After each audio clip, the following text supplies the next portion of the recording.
Hi friends, welcome back to my channel, your online teacher. അപ്പോൾ HTML code ഇതേപോലെ ഒരു code നമുക്ക് എക്സാമിന് എന്തായാലും പ്രതീക്ഷിക്കാവുന്നതാണ്. ഒരു ബോക്സ് തന്നിട്ട് അതിന് വേണ്ട കോഡ് എഴുതാൻ വേണ്ടിയിട്ട്. അപ്പോൾ അത് അറിയില്ലാത്തവരുണ്ടാകും. അതിന് വേണ്ടിയിട്ട് നോക്കാം. ഇവിടെ ഫസ്റ്റ് നമുക്ക് ടേബിൾ ബോർഡർ 1 ആണ് കൊടുക്കേണ്ടത്. ടേബിളിൻ്റെ ഉള്ളിലാണല്ലോ ഇത് വരുന്നത്. സോ ടേബിൾ ടാഗിൽ നമ്മൾ ബോർഡർ ഈക്വൽ 1 എന്ന് പറഞ്ഞ് കൊടുത്തിട്ട് ആദ്യത്തെ റോ എഴുതാൻ വേണ്ടിയിട്ട് പോകാണ്. ആദ്യത്തെ റോ ഇതാണെങ്കിലും അതിൻ്റെ ഉള്ളിൽ ടേബിളിൻ്റെ ഹെഡിങ്ങുകളല്ലേ വന്നിരിക്കുന്നത്.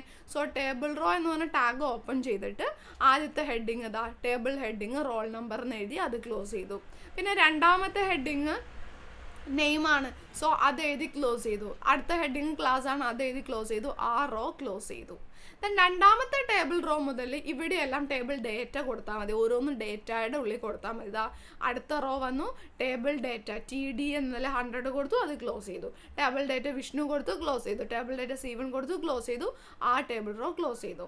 അങ്ങനെ അടുത്തത് വന്നത് പിന്നെ പുതിയ റോ ആണ്. സോ പുതിയ ടേബിൾ റോ ടാഗ് ഓപ്പൺ ചെയ്തു. അതിൻ്റെ ഉള്ളിൽ ടേബിൾ ഡേറ്റ എന്ന് പറഞ്ഞിട്ട് 101 കൊടുത്തു, അനുപമ കൊടുത്തു, C2 കൊടുത്തു. ആ റോ ക്ലോസ് ചെയ്തു. അടുത്ത റോ ടേബിൾ റോ ഓപ്പൺ ചെയ്തു. അതിൻ്റെ ഉള്ളിൽ ടേബിൾ ഡേറ്റ കൊടുത്തു, ബിജു കൊടുത്തു, A1 കൊടുത്തു, അത് ക്ലോസ് ചെയ്തു. ടേബിൾ ക്ലോസ് ചെയ്തു. വളരെ സിമ്പിളാണ്. ഇത് നിങ്ങൾ എഴുതി പഠിക്കുക കേട്ടോ. എഴുതി പഠിച്ചാലാണ് ഈ HTML കോഡൊക്കെ നിങ്ങൾ മനസ്സിൽ ഓർത്തിരിക്കുള്ളൂ. ഇങ്ങനെ ഒരു ചോദ്യവും നമുക്ക് പ്രതീക്ഷിക്കാവുന്നതാണ്. അതുപോലെ തന്നെ അതല്ലാതെ ഇമ്പോർട്ടൻ്റ് ആയിട്ടുള്ള മറ്റൊരു HTML കോഡ് നമ്മൾ മുന്നേ വീഡിയോ ചെയ്തിട്ടുണ്ടായിരുന്നു. SQL ചോദ്യം ചെയ്യുന്നത് എങ്ങനെയാണെന്ന് നമ്മൾ മുന്നേ വീഡിയോ ചെയ്തിട്ടുണ്ടായിരുന്നു. അപ്പോൾ അതെല്ലാം പഠിച്ചിട്ട് പോകുക. വീഡിയോ ഹെൽപ്ഫുൾ ആയിട്ടുണ്ടാവുമെന്ന് വിചാരിക്കുന്നു. Thank you so much.